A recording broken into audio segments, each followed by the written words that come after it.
ওই আন্দোলনটায় যে দল মত নির্বিশেষে সবাই জয়েন করেছে, কিন্তু তারা দলের ব্যানার ব্যবহার করেনি। দেখুন, মানে জামাত ইসলামী ব্যবহার করেনি, আপনার করেনি, বিএনপি করেনি, এবং আরো মেজর দলগুলো যারা পার্টিসিপেট করেছে তারা তাদের ব্যানার ইউজ করে। কেন করে? এটা ফরহাদ মাজারকে বুঝতে হবে। আমি ওদেরকে লুম্পেন মনে করি। এই গ্রুপটা চায় যে কোনো নির্বাচন যাতে না হয়, যতকাল দীর্ঘায়িত করা যায়, 5 বছর 10 বছর। হালুয়া রুটি তো আর পাচ্ছে না, ওই হারুনের রেস্টুরেন্টের খাবারও পাচ্ছে না, ওই একটু কানাকড়ি এটা সেটা পাচ্ছে, ওতেই খুব খুশি। কারণ এটাই ওদের পাওয়ার কোনো চান্স নাই। বিভিন্ন চামচা টাইপের লোকজন যারা ওই একটু একটু হালুয়া রুটি খাচ্ছে, ওরা বলে যে ওনার নাকি পপুলারিটি 99%, কেউ বলে 95%। তাহলে তো এনসিপি ওনার দল, ও তো ইলেকশন দিলেই ওরা তো পাওয়ারে চলে আসবে।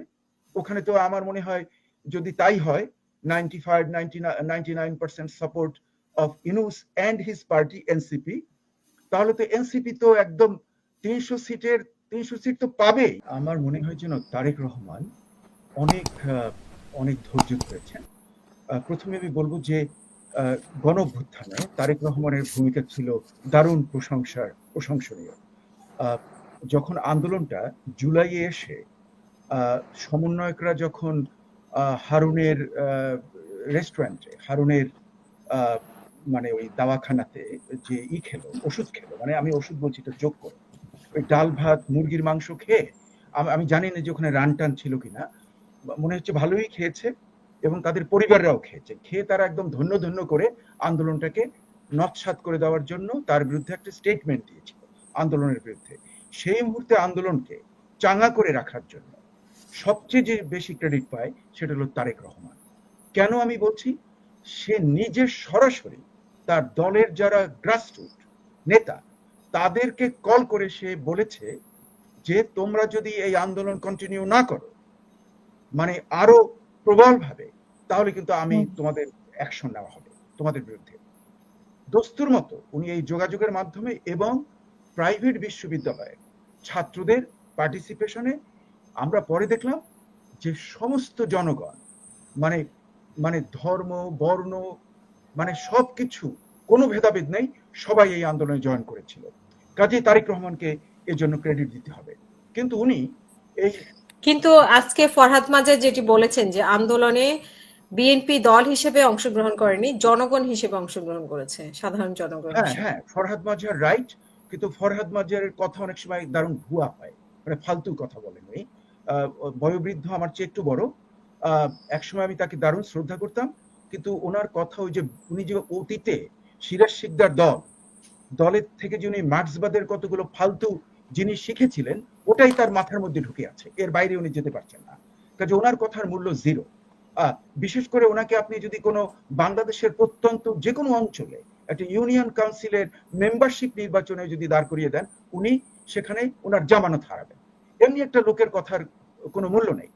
এখন আমি বলছি যে এই আন্দোলনে যে এই যে বিশাল গণঅভ্যুত্থান, আমি কিন্তু পরপর 5টা আর্টিকেল লিখেছি, নিউ এজ ছাপিয়েছে পরপর 5 দিন, এবং এই গণঅভ্যুত্থানের উপরে, এবং I got a lot of positive reactions of those 5 articles. এখন আমি বলছি যে ওই আন্দোলনটায় যে দল মত নির্বিশেষে সবাই জয়েন করেছে, কিন্তু তারা দলের ব্যানার ব্যবহার করেনি। দেখুন, মানে জামাত ইসলামী ব্যবহার করেনি, আপনার করেনি, বিএনপি করেনি, এবং আরো মেজর দলগুলো যারা পার্টিসিপেট করেছে তারা তাদের ব্যানার ইউজ করে। কেন করে? এটা ফরহাদ মাজারকে বুঝতে হবে, এবং তার যারা সাংঘাত রয়েছে ওদেরকে বুঝতে হবে। কি বুঝতে হবে? যে তারা চায়নি এই আন্দোলনটাতে নাম জারি করে এটাকে বিতর্কিত করা, এটাকে যাতে কোনো নাম জারি, সবাই ঐক্যবদ্ধ, বৈষম্য ছাত্ররা আছে ফ্রন্টে, তাদের পেছনে এসে সবাই জয়েন করেছে। নিজের নাম জাহির করতে চায় বিএনপি, এটা ক্লিয়ার কাট। তারা নাম জাহির করে এই আন্দোলনের মধ্যে প্রশ্ন নিয়ে আসা, এটা চায়নি, তারা ঐক্য চেয়েছে। এই ঐক্যের জন্য তারা সবাই নিজের নাম না নিয়ে তারা পার্টিসিপেট করেছে। দেখুন, সরকারি হিসেবে 800-র বেশি লোক মারা গেছে, তার মধ্যে 460-এর বেশি হলো বিএনপি। তাহলে বিএনপি পার্টিসিপেশনটা আপনি বুঝতে পারছেন। That gives you a proportionality of the scale of participation of the BNP, and that is incredibly humongous. কাজে এটা আমরা জানি যে সে বিশালভাবে জয়েন করেছে, এবং আমি জামাতকেও ক্রেডিট দেবো, তারাও কিন্তু জয়েন করেছে, এবং বামপন্থীরা জয়েন করেছে, এবং অন্যান্য সেন্ট্রিস্ট পার্টিগুলো এতে জয়েন, সবাই এখানে ছিল, সবাইকে ক্রেডিট দিতে হবে। কাজে ওই ফরহাদ মাজার ওই বক্তব্য অ্যাবসলিউটলি ফালতু। আমি ওখানে কানাকড়ি দিয়েও দাম দেই না, ওই পাই তো নেই, ওই পাইও বানিয়ে যদি কেউ দিতে চায় ও আমি মূল্য দেই 0। আচ্ছা, এখন যে তারেক রহমান উনি বললেন যে নির্বাচনের ব্যাপার, আমাদের প্রশ্ন করতে হবে যে আমরা কি ধরনের ভবিষ্যতের বাংলাদেশ চাই, what will be the normative form of Bangladesh.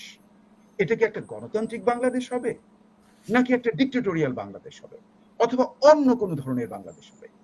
আমরা যদি সিদ্ধান্ত নেই যেটা একটা গণতান্ত্রিক বাংলাদেশ হবে, if that is our decision, আমার মনে হচ্ছে এ ব্যাপারে কারো কোনো দ্বিমত নেই, এক্সেপ্টিং একদম খুব অল্প সংখ্যক মানে বর্তমান সরকারের যারা মানে প্রজা যাহা রাজা যাহা বলে প্রজা বলে তার শতগুণ, এই ধরনের চামচার দল যে আছে, যারা হালুয়া রুটি কিছু কিছু পাচ্ছে, ক্র্যাম পাচ্ছে, ওই ব্রেডের একটু একটু কণা পাচ্ছে, এইসব পেটে ওরা খুব খুশি, কারণ ওরা অতি মানে আমি ওদেরকে লুম্পেন মনে করি। এই গ্রুপটা চায় যে কোনো নির্বাচন যাতে না হয়, যতকাল দীর্ঘায়িত করা যায়, 5 বছর 10 বছর। হালুয়া রুটি তো আর পাচ্ছে না, ওই হারুনের রেস্টুরেন্টের খাবারও পাচ্ছে না, ওই একটু কানাকড়ি এটা সেটা পাচ্ছে, ওতেই খুব খুশি, কারণ এটাই ওদের পাওয়ার কোনো চান্স নাই। এই গ্রুপটা ওরা চাচ্ছে। কিন্তু আপনি লক্ষ্য করে দেখুন, আমি ডক্টর ইউনূসকে দারুণ শ্রদ্ধা করি, উনি কিন্তু প্রথম থেকে কনসিস্টেন্ট যে উনি নির্বাচন দিয়ে চলে যাবেন। উনি কিন্তু ওই চামচাদের, যে চামচারা ওনাকে দীর্ঘায়িত করে রাখতে চায়, উনি কিন্তু কখনো বলেন না যে ওই চামচারা যা বলছে আমি তাই, আমি থাকবো 5 বছর 10 বছর 15 অথবা অনির্দিষ্টকালের জন্য। উনি কখনো তা বলেননি। কিন্তু উনি তো বলছেন যে অন্তর্বর্তীকালীন সরকারে সাধারণ মানুষ ভালো আছেন, মানে ভালো মনে করছে। তার মানে কি উনি চাচ্ছেন, এটা আমরা বুঝতে পারি না যে উনি চান? হাসিনা আক্তার, আমি একদম অতি শ্রদ্ধা ভরে আপনাকে বলবো যে উনি কি বলবেন যে গভর্নমেন্ট এই সরকারকে কেউ চায় না?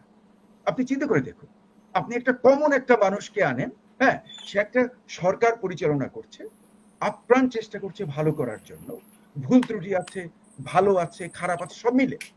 তাকে যদি আপনি জিজ্ঞেস করেন যে আপনার সরকার কেমন হচ্ছে, বলবে যে না খুবই খারাপ। এটা কেউ বলবে? এটা তো হিউম্যান নেচার না। কাজে উনি তো প্রচেষ্টা চালাচ্ছেন, সেটাই বলছেন যে যে আমার মানে মানে আমার যে সরকার, হ্যাঁ, তাকে ভালো মনে করছে, তাকে পাবলিক পছন্দ করে। কাজে এটা উনি বলবেন, এতে আমি কোনো দোষ দেখছি না। এইটাই হলো একটা সাধারণ মানুষের মানে যেটা মানে প্রকাশ হয়, তাদের ভাষায় যেটা প্রকাশ হয়। কাজে ডক্টর ইউনূসের এই কথা নিয়ে আমরা বাড়াবাড়ি না করে, তার চেয়ে বরং উনি যখন বলেন যে আমি নির্বাচন দিয়ে চলে যাব, হ্যাঁ, যখন উনি ইলেকশন কমিশনকে বলেন প্রস্তুত হও নির্বাচনের জন্য, আমরা বরং সেটা কি দাম দেব। এর কারণ আছে। কারণ কি, ওই যে প্রশ্ন যে বাংলাদেশ ভবিষ্যতে কি হবে, ইফ ইট ইজ আমরা যদি সবাই এগ্রি করি এটা একটা ডেমোক্রেটিক কান্ট্রি হবে, এর নরমেটিভ ফর্ম হবে ডেমোক্রেসি, তাহলে ডেমোক্রেসির প্রধান উপাদান কি? নির্বাচন। হ্যাঁ, অনেকে বলে যে, আমি জানি যে চামচারা বলে, যা মানে বিভিন্ন চামচা টাইপের লোকজন যারা ওই একটু একটু হালুয়া রুটি খাচ্ছে, ওরা বলে যে ওনার নাকি পপুলারিটি 99%, কেউ বলে 95%। তাহলে তো এনসিপি ওনার দল, ও তো ইলেকশন দিলেই ওরা তো পাওয়ারে চলে আসবে।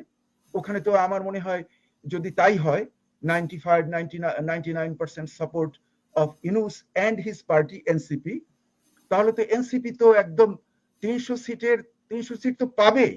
আর ওখানে মানে এরা মানে জামাত এবং বিএনপি, এরা তো একদম মানে এদের তো মানে 0.01% ভোট পায় বলেও তো আমার মনে হচ্ছে না, যদি ওই ক্যালকুলেশনটা রাইট হয়। কারণ এগুলো সব ভুয়া।